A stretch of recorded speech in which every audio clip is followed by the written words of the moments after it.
função tangente explicada. Bom, vamos pegar aqui y igual a tangente de x, função tangente simples. Pela fórmula, a gente tem que a vezes tangente de b x mais c, fecha parênteses, mais d, tem os parâmetros, né, para a gente poder definir. Então o a aqui, na nossa função aqui, vai ser 1, o b vai ser 1 também, o c vai ser o 0, então mais 0, e o d mais 0, certo? Então vamos plotar isso num gráfico. Vamos fazer um gráfico aqui da função tangente.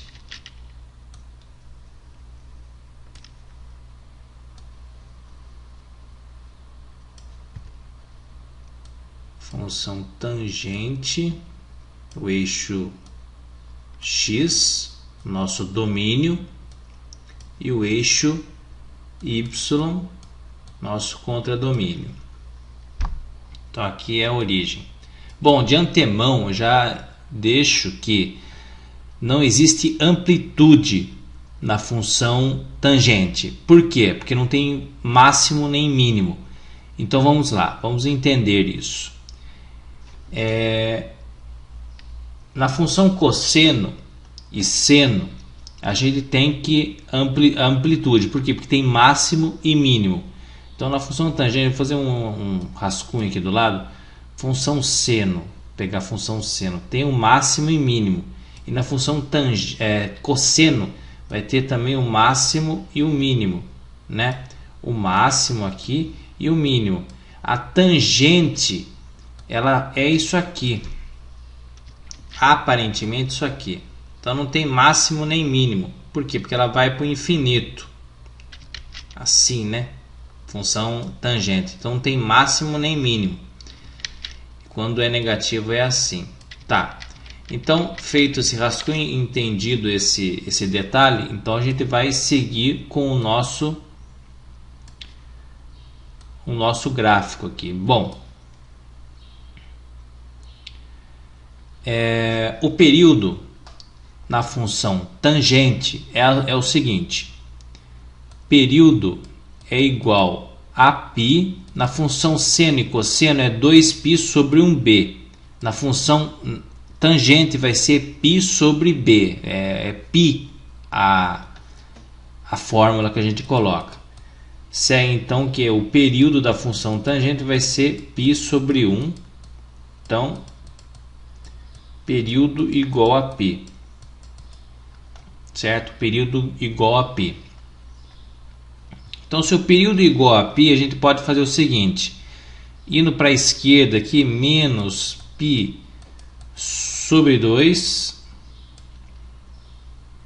e mais π sobre 2. Então, aqui é a origem. Somando os dois, dividido por 2, vai dar então 0. Então, aqui é a origem. Então, aqui vai ser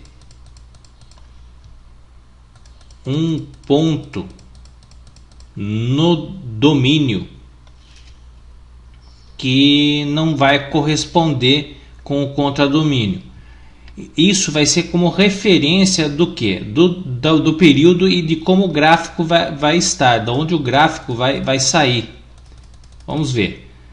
Sabendo dessas extremidades aqui, menos 2π e π sobre 2, menos π sobre 2 e π sobre 2, essas extremidades, então o nosso gráfico da função tangente vai ser assim, ó. Ela vai vir aqui, vai passar pelo ponto 0 e vai fazer isso. Então aqui a função, o gráfico da função tangente. E quando é negativo aqui, se fosse negativo a função tangente, seria ao contrário, seria assim, tá? Seria o contrário. Bom, então temos aí plotado no nosso sistema de eixos a função seno.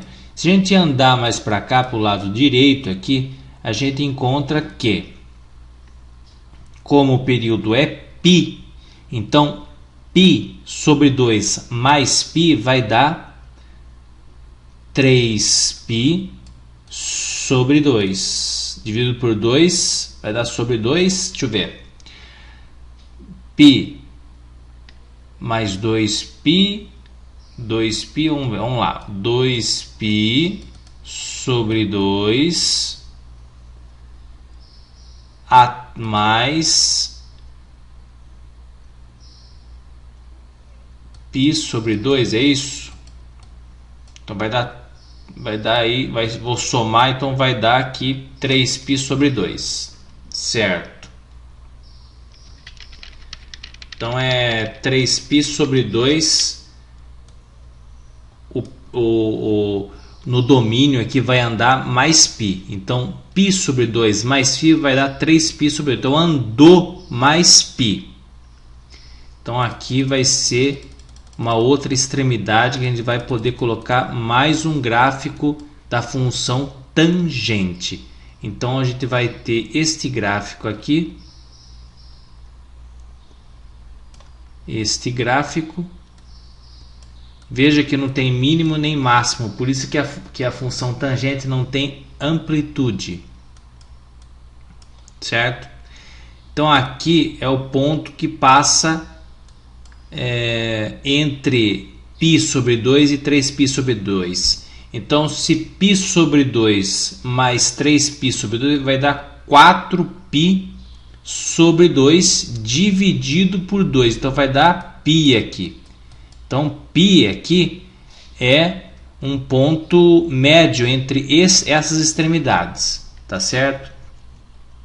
Daí vamos falar sobre o domínio e intervalo. O intervalo, vou falar do intervalo primeiro. Intervalo vai ser, intervalo é igual menos infinito a mais infinito, tá? É o intervalo daqui, do infinito para baixo e do infinito para cima, menos infinito a mais infinito, tá? Daí o domínio formalmente é o seguinte: o domínio é o que? É um x pertencente aos números reais, tal que x sobre π mais meio não pertence aos números inteiros. Então, formalmente é isso. O que quer dizer isso aí? Quer dizer o seguinte.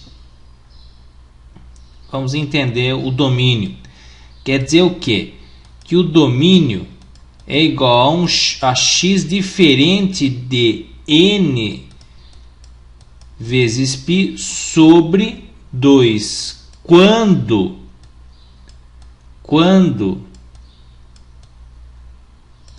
separar aqui, quando n é igual a mais ou menos 1,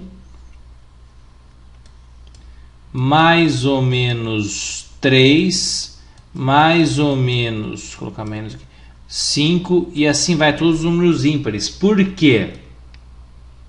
Porque não tem um número correspondente no contradomínio se a gente colocar um número em n que seja mais ou menos 1, mais ou menos 3, por exemplo, mais ou menos 1 vai dar π. Π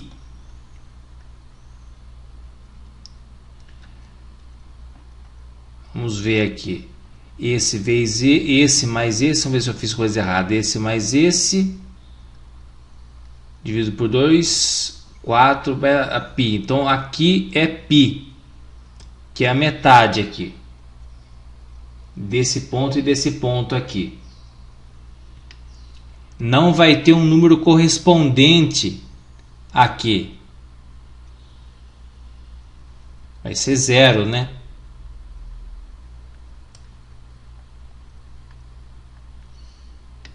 Então n igual a 1 vai dar meio, vai dar 1 sobre π, 1 sobre vezes π. Então menos também vai dar 1 sobre vezes π. Aqui mais ou menos 3, 3π dividido por 2. Então vai dar esse aqui. Não tem um número correspondente. Não tem um número correspondente com relação a 3π sobre 2. Por quê? Porque vai para o infinito. Vai lá para o infinito. Não vai ter um número correspondente aqui no y. Não vai ter.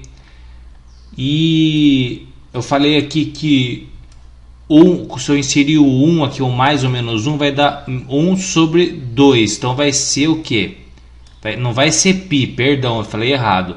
Vai ser π sobre 2, ou seja, não vai ter um número em menos π sobre 2 que vai para o infinito, que vai ter um cara no eixo y que vai corresponder, tá? Então tem esse detalhe na função tangente, tá? Então é basicamente isso, não tem muito segredo. Então no ponto aqui π, o ponto correspondente ao eixo y no contradomínio aqui vai ser o 0. E aqui nesse ponto aqui, vamos pegar esse ponto médio aqui, π mais 3, vamos lá, 2π, vamos igualar o denominador, mais 3π sobre 2, isso aqui vai ser igual a 5π sobre 2 dividido por 2. Então vai ser 5π sobre 4. 5π sobre 4. Então aqui 5π sobre 4. Então vai ser esse ponto aqui. Esse ponto aqui vai ter um número correspondente aqui no eixo x, tá? Veja que π sobre 4 é diferente do que? Se eu colocar o 5 aqui, se eu colocar o 5 aqui no n, vai dar 5, ou seja, mais ou menos 5, não importa qual vai ser, vai dar 5π sobre 2. Aqui está dando 5π sobre 4, então é diferente. Então vai ter um número correspondente aqui segundo nesse ponto do gráfico da função tangente, no domínio aqui no caso, que vai ter um número no contradomínio aqui para poder corresponder, né, com o input, né, que o 5π sobre 4 vai ter um output aqui na contradomínio. E a imagem é todo esse segmento, todos os pontos que fazem o gráfico da função tangente. Então fique a dica, espero que você tenha gostado. Fique atento às novidades do canal. Obrigado por ter assistido e valeu!